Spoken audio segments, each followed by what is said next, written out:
They're asking AI to summarize the internet, and those tools tend to flatten everything into the same safe language. And if your brand already sounds like that, you disappear.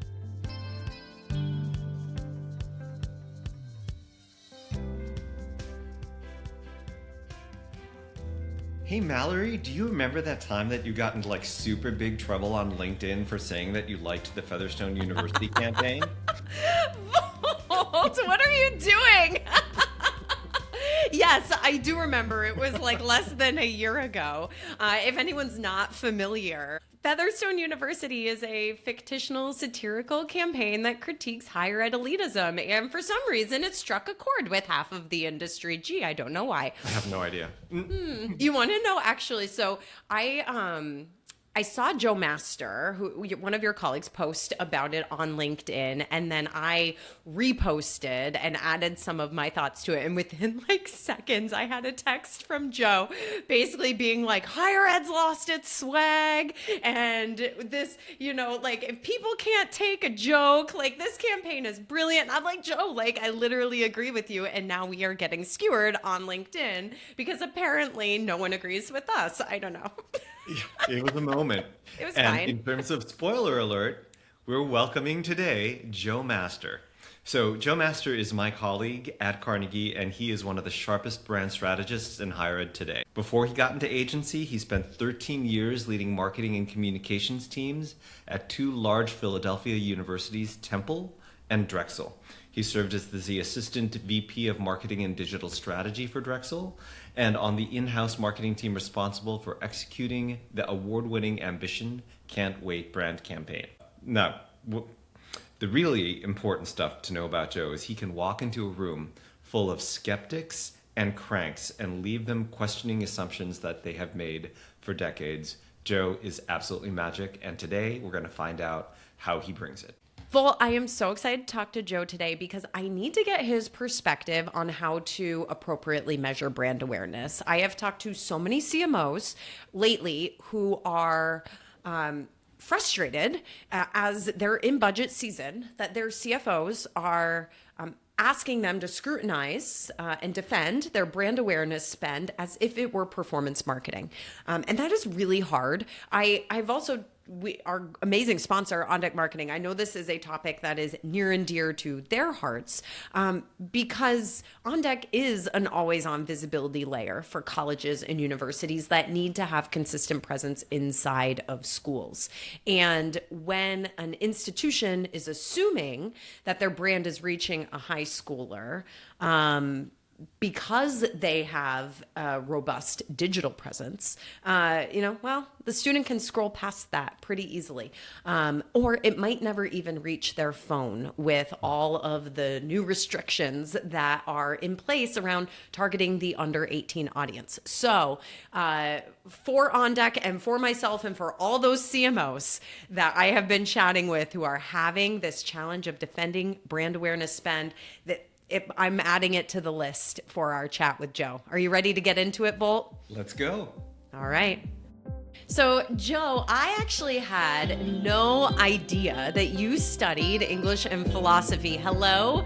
I was a religious studies major. Power to the... Volt, you knew that, Volt. Come on, we've talked about this. Save that for another... There's a lot we could talk about, the three of us, with religious studies, too. Volt and I, yeah. Very true. We could start another podcast. No, I'm kidding. No, Joe. But what I want to get to here is what point in all of that, in your deep philosophical thinking, did you realize that brand strategy was actually the thing that you were meant to do? Oh, well, one, I just have to say, I wrote for a satellite for Gannett for the Asbury Park Press, and that entire bureau is gone now. Oh. But what a great first gig out of college. I was bartending and writing irreverent rock and roll reviews of cover bands at the Jersey Shore. So what a time.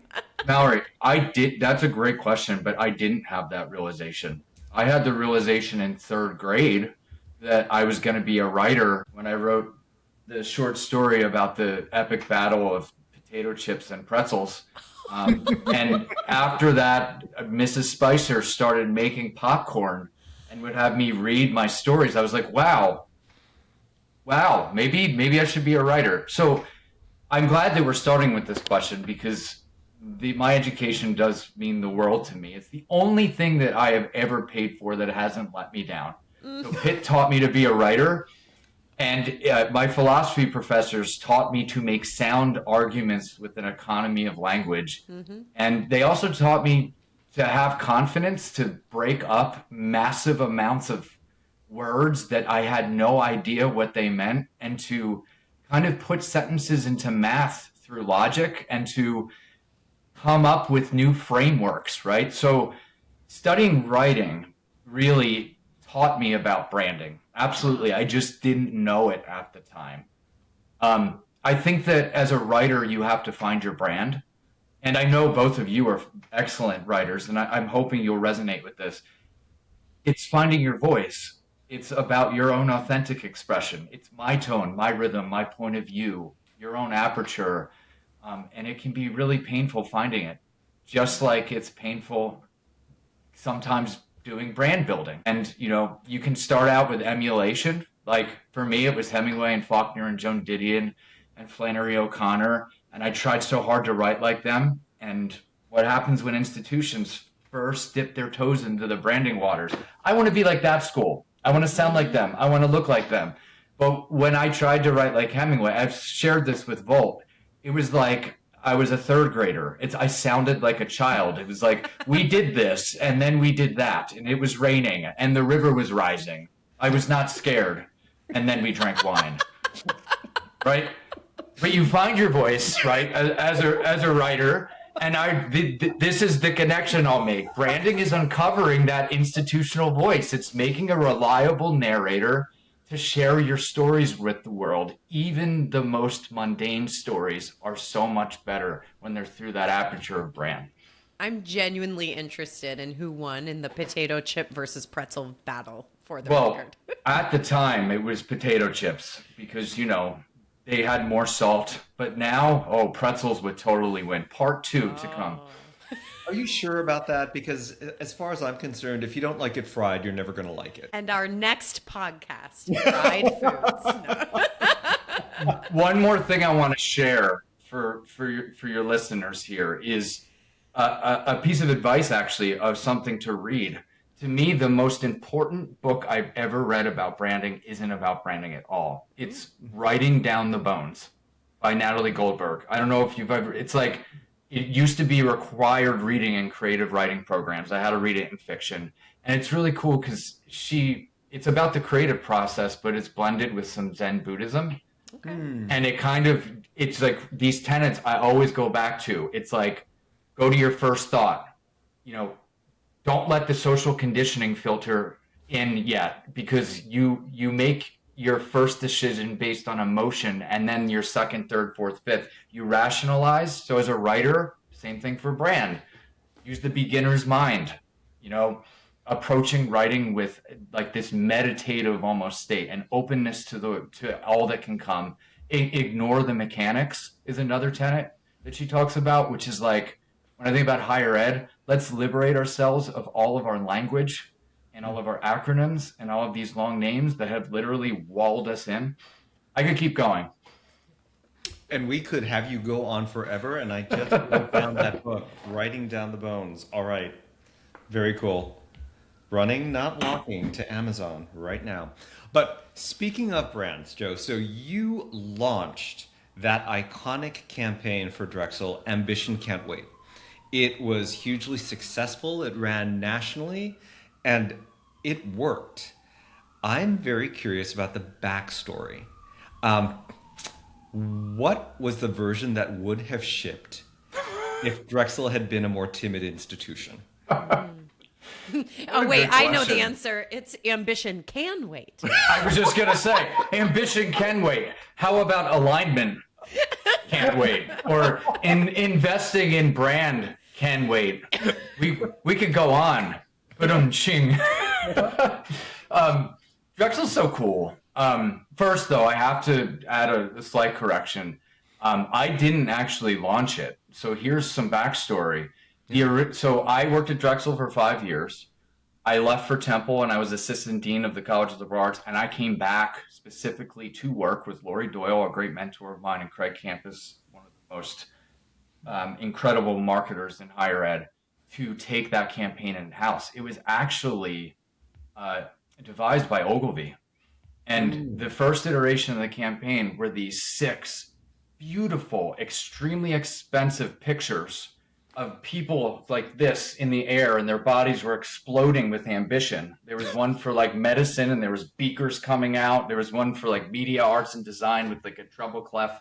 That sounds And painful, actually. yeah, they were beautiful looking. You can go look.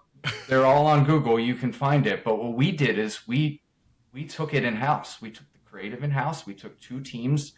My team, which was in the central Marcom office, and then Craig Campus's team, which was enrollment management, because we were 2 different divisions. And together, we kind of had an internal agency, and we started cranking out this campaign, and it was so much fun. When was this, Joe? What year was this? It started, I believe, 2016. So it had just launched, and then I came back in 2017. And what I love about it, and still, I've got the only thing that I've ever hung up on my wall is one of the posters we had in Moynihan Station, one of the backlets. It's hanging right there. You can't see it. But ambition is such a provocative word. Like we were even like, how did we get this approved? Like villains are ambitious. But it worked, and it definitely worked for Drexel, and it was a highlight for me. And, you asked me before, when did I have that moment that I want to do brand strategy? Mm-hmm. That's the closest I had when I was like, wait, I want to do this for other institutions now, maybe for the rest of my career. You ever have those moments when you're like, I'm never going to do something this cool again? Mm-hmm. That was one of those moments. Yeah. I'm curious, as a follow-up question, can you put your finger on what it was that lit you up about that? Was it the creative process? Was it bringing a concept to life? Was it infusing and operationalizing that concept in a very complex organization? What was it that really triggered you and said, this is it? This is really something I was born to do? So I knew both of you from M. Stoner. You were both icons to me. So as someone who came up in higher ed, I was Drexel's first social media hire at the business school before Central. No way. That's how it happened. And then web, I went into web. I was like I think my first role was online content manager. And I also did the social media. I started the Instagram accounts and the Facebook pages, and then I got into web development, and I started overseeing front end web development, and I got some enrollment experience. I worked for the business school, then an entrepreneurship school, then I went to Temple for a liberal arts school. Ambition Can't Wait was a fulcrum that brought everything together for me, where I could see in real time the connecting of the dots between the funnel, right? Awareness, reputation building for the institution, earned media connecting to paid media, connecting to owned media, connecting to social media. So it was operationalizing a brand at scale. So it connected all those dots. It was built on the back of earned media. So we were out there saying the world will change, this university will change with it. And the ad we launched with was literally a rocket ship taking off. We had to pay that off. So when you came to the microsite, you would see the storytelling about the astronaut alum, right?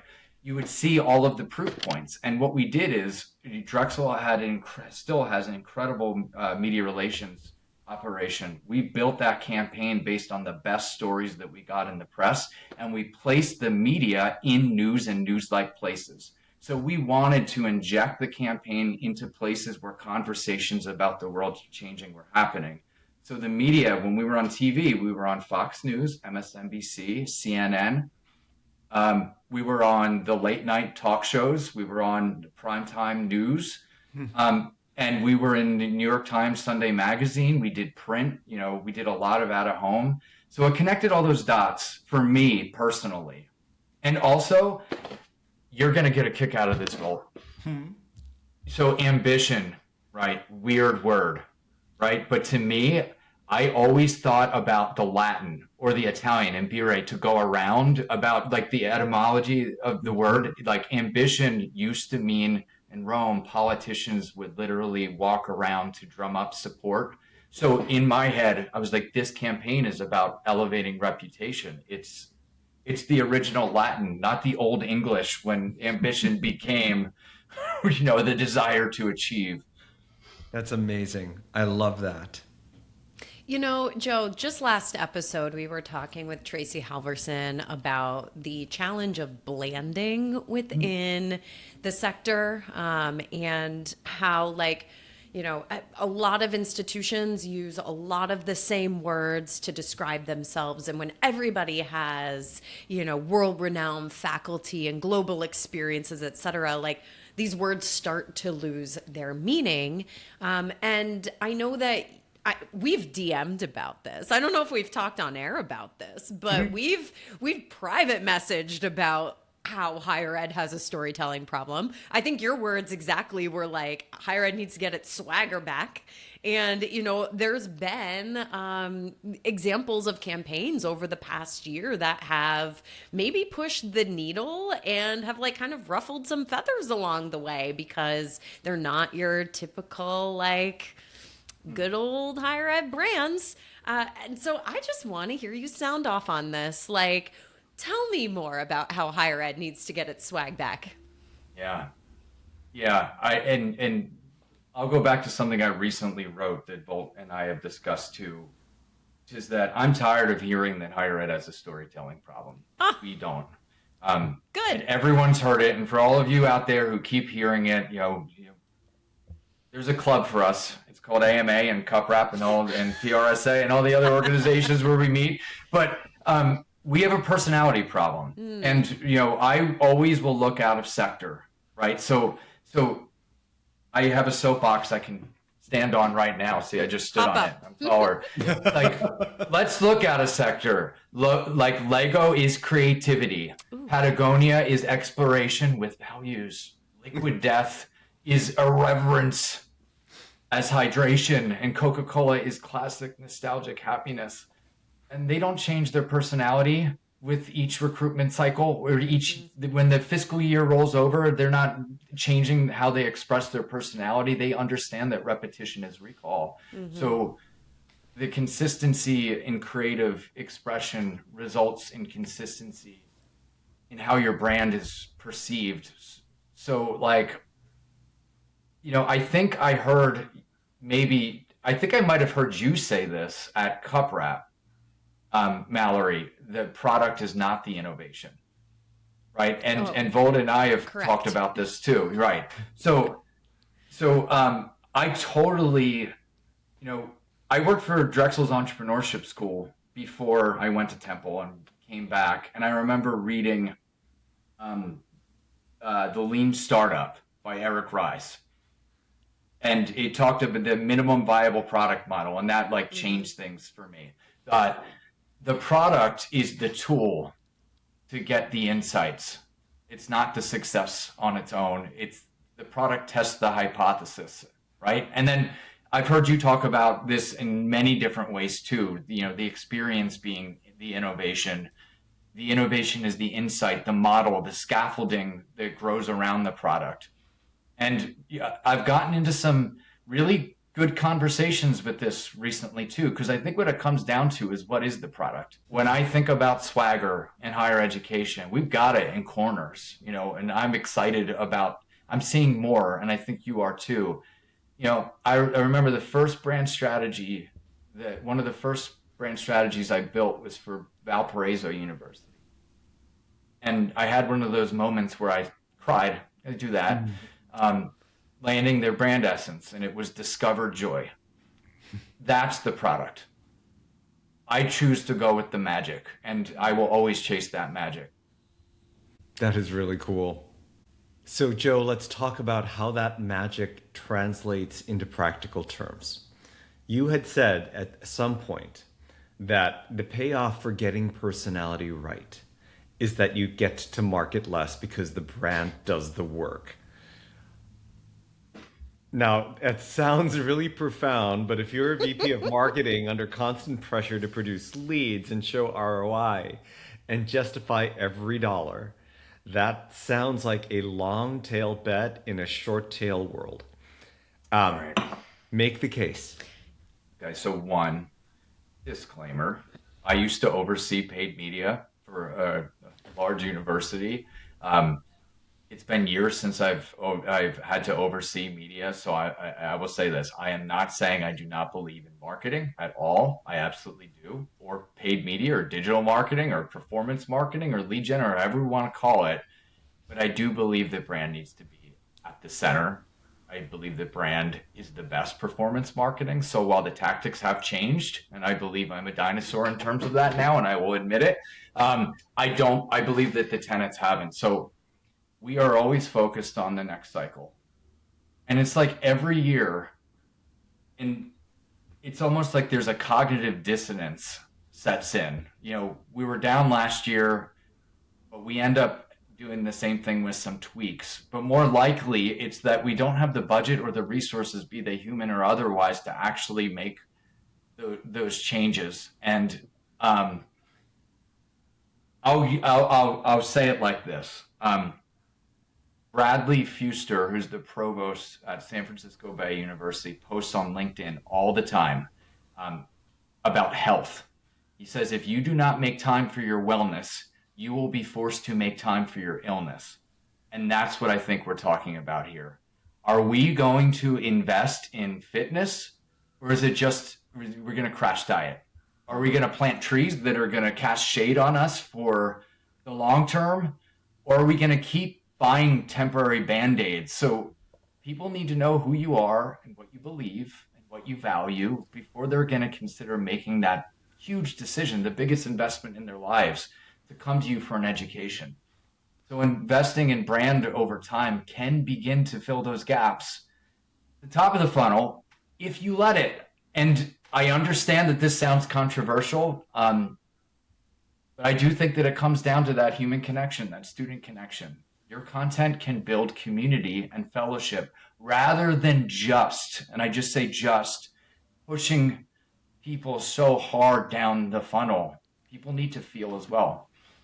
Joe, I think one of the real challenges, though, for CMO is that they have to defend their brand spend the same way that they have to defend their spend on performance marketing, because their CFO probably does not understand the fact that the metrics are different for those two, and we are living in such a performance obsessed world where we, and AI is part of it's part of the solution, part of the challenge too, in that like we can process data a whole lot faster. And it is, anybody can do it now with Claude or Chat GPT. What do we do? Because like if I'm the CMO and I am facing budget cuts going into my next fiscal year, and my CFO is asking me to defend all the different ways I'm spending money,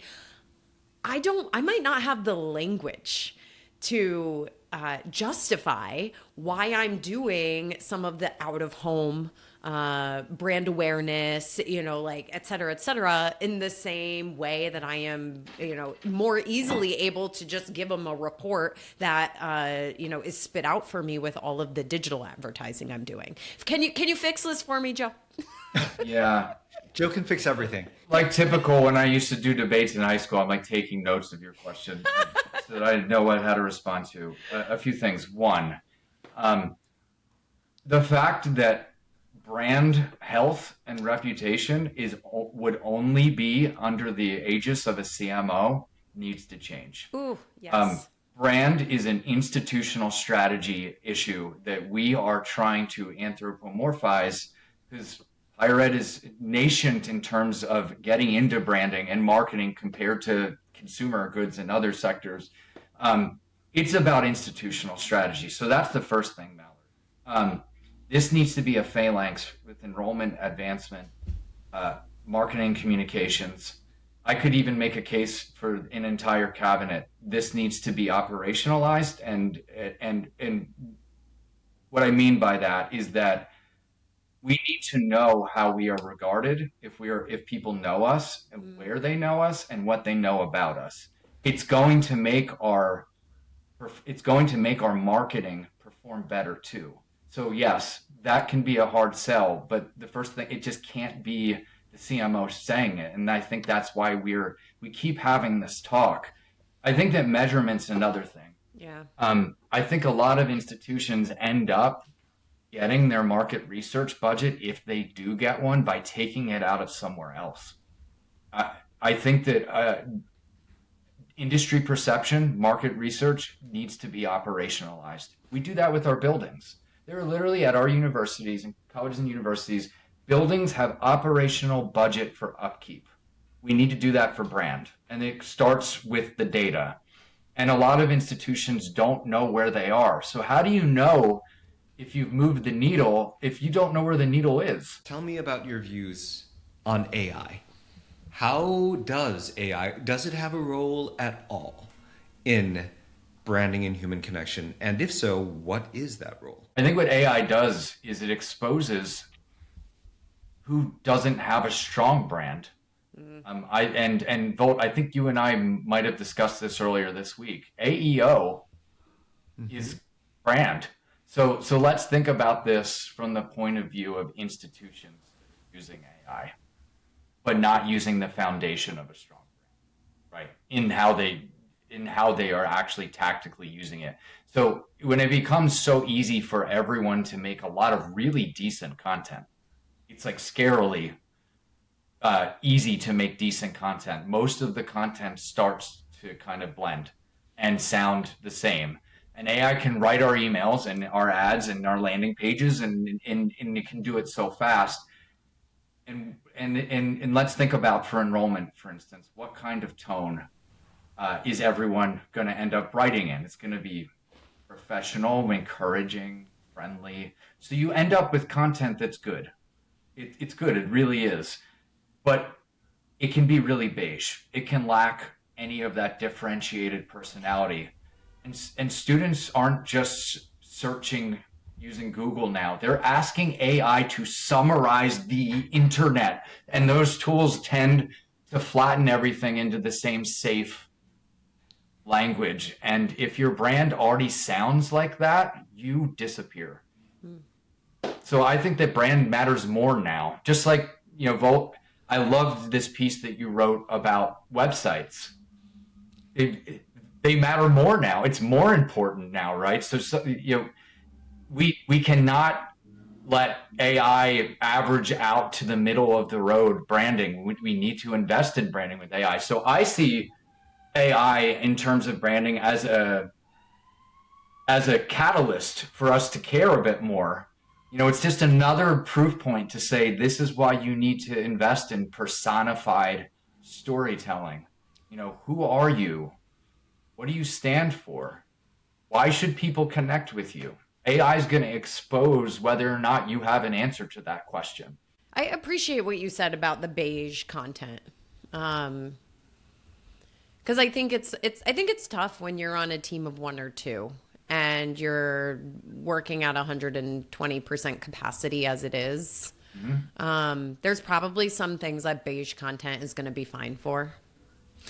Some things have to be beige, right? Yeah. So like some things, there's a lot of pages on higher ed websites that it's very hard to inject personality. But then there are those things that we really need to. And I get it, with resources, you could be a team of one, but it can also be a charge to be super creative and to not lose that heart. Speaking of losing heart, I want to take this conversation in a mildly different direction. And this is based on conversation that you and I had, Joe, yesterday when we were driving back from Gainesville to Jacksonville together.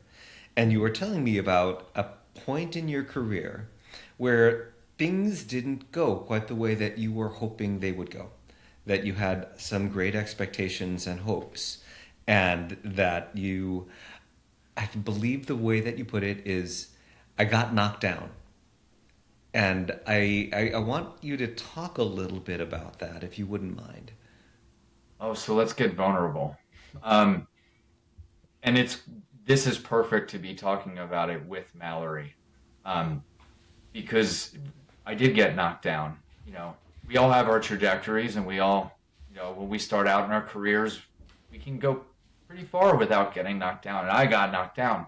I got let go from a position.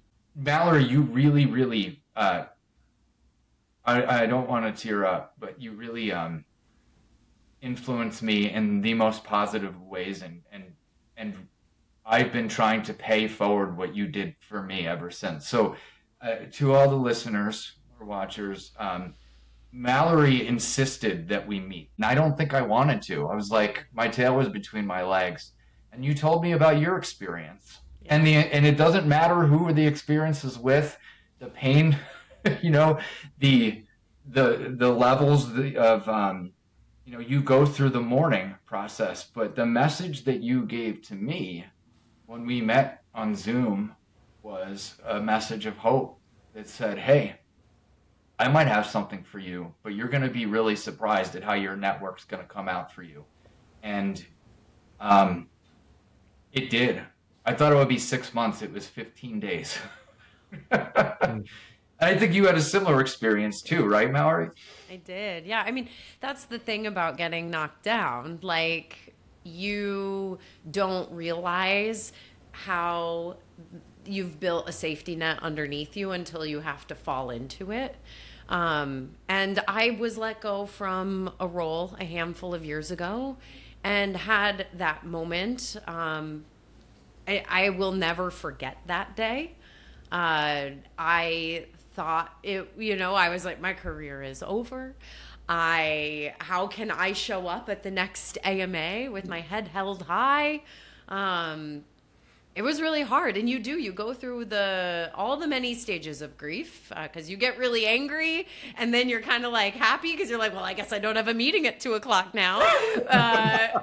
But then you get really sad and then you get angry again, and you just kind of keep going through these cycles. And I wasn't the only one laid off with position eliminations. And so we had each other to rely on in that experience.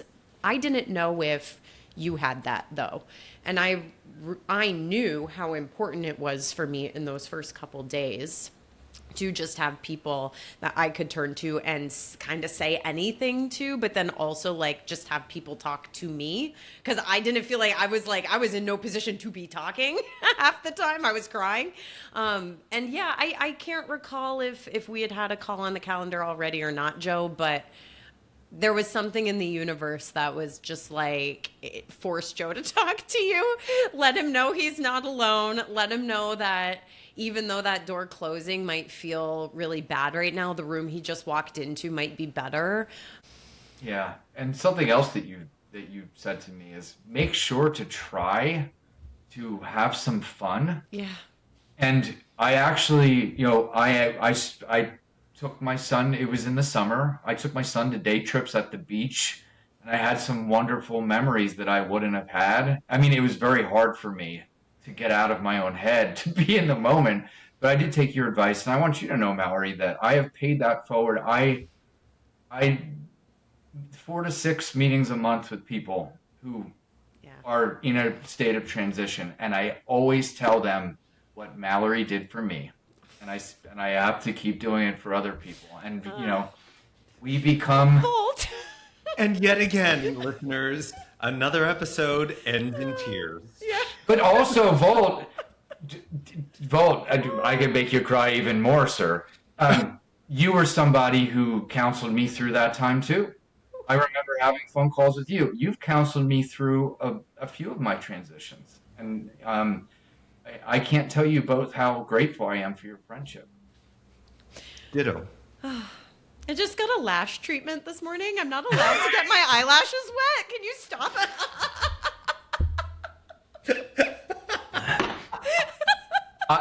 I love. Is this so? Every single episode, there's been tears. Single episode ends in That's tears. how you know you're on the right track. That's how you know you're doing it right. Oh my Yikes. But in a good way. Thank you for being here with us today. Oh, thank you for including me amongst people who I have no place being amongst, as far as I'm concerned. You are an icon. You are. You are both icons, and I value you both.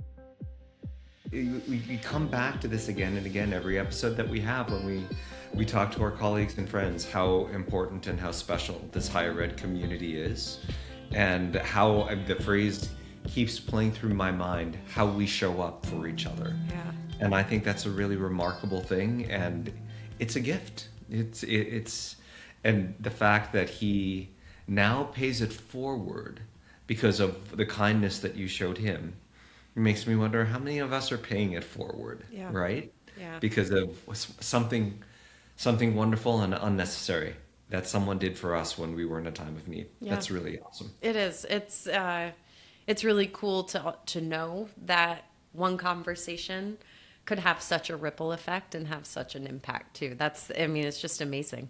But man, what a great chat we had with Joe. Like, he is one of the icons of this industry when it comes to executing and strategizing around really smart brand campaigns. And you said it before we got into the chat with him that he has this ability to walk in a room and like make you a believer. It's like he's got that special sauce. Well, and the special sauce is frankly that he believes, right? When you think about everything he shared with us, there was no hint of show. There was no hint of a veneer there. I mean, Joe is one of the things I love about Joe is that he's just completely genuine and completely earnest. And he loves this work. And I think that's part of what makes him so brilliant at it. And the idea that he has shared with us that institutions don't have a storytelling problem is something that I chuckle at, because every time I get an RFP, there's a sentence that's always going to say, we need to tell our story better. We need to tell our story better. And half the time I think, do you really want to tell your story better, or do you just want to say your name a lot more often and louder? You know what I mean? He talked about how provocative the word ambition was and is, and how had that institution, Drexel, not embraced the choice of words, that whole thing could have really gone sideways. And I was sitting there thinking, this sounds like an English and philosophy major. Right? Totally. Scrutinizing every word, all the way tracing it back to its Latin roots. I was like, this is why he's good at what he does. That is vintage Joe. And I think his example talking about what Drexel did is also a really wonderful example of what it takes to operationalize a brand. Yeah. Because so often what happens is you do the research, you get the creative, you're really excited about it, you slap it on a billboard, you put it on your view book, and then you paste it on your website, and that's it. Yeah. That is the entirety of brand activation. And what Drexel did was say, this has to be operationalized. This needs to be infused throughout the institution. This needs to be resourced properly. And there must be a strategy behind this, a long tail strategy rather than a quick and easy win. Yeah. Brand is a form of innovation. And so Joe mentioned my chat at Cup Wrap. I gave the keynote this year, and it was on the 10 types of innovation. And brand is one of those 10 types. If you are just relying on product innovation, you are ignoring 8 of the 10 types. And of course, brand is how you're expressing your identity and promise, how you're representing yourself, building trust and recognition, building loyalty that competitors can't copy. But words are easy to steal. And, every institution says it's student centered and prepares its graduates for the workforce. And I said it in the interview with Joe, like when everybody's saying the same thing, it stops meaning anything.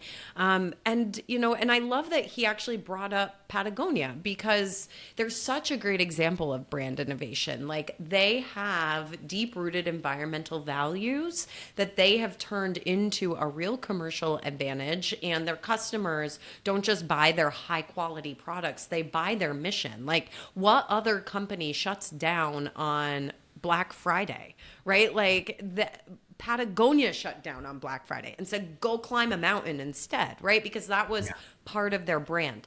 And so it is, it's refreshing to hear people like Joe kind of take us back to like the reminder that you have to prove the promise before you can claim it.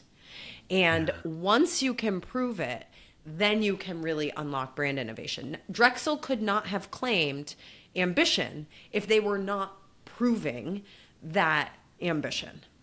Yeah. I liked what he had to say about you can't just say it. You have to have the stories to back it up. Right. You have to have that proven delivery on the promise. Yeah.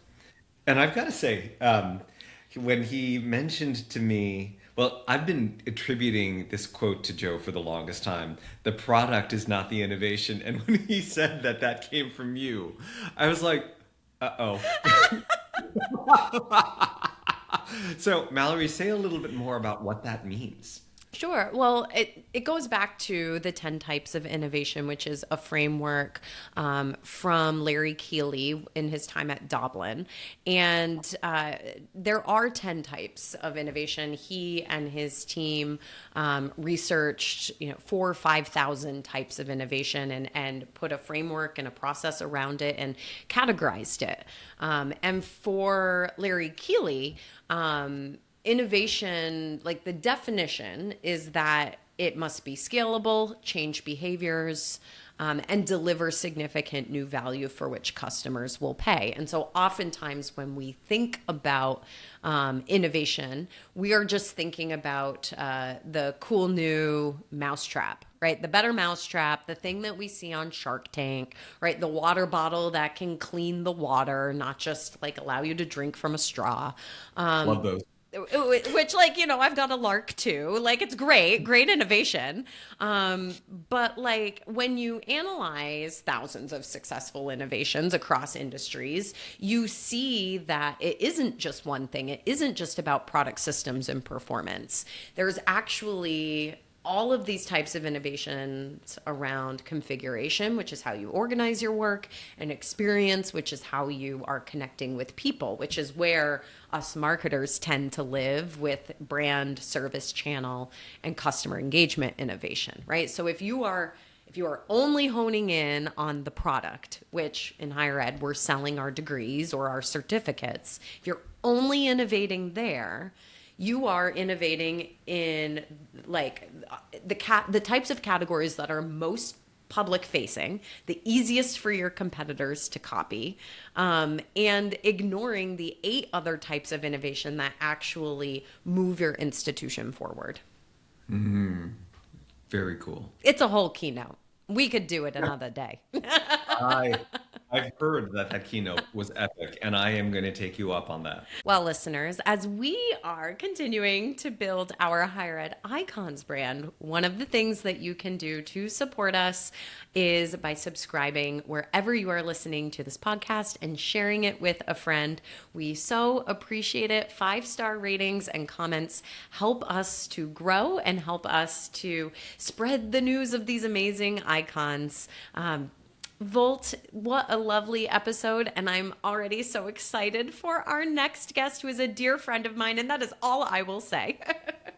Okay, Mallory, let's just promise ourselves now that the next episode won't end in tears. Oh, deal. All right, we're 2 for 3 right now in crying, and we will not make it 3 for 4.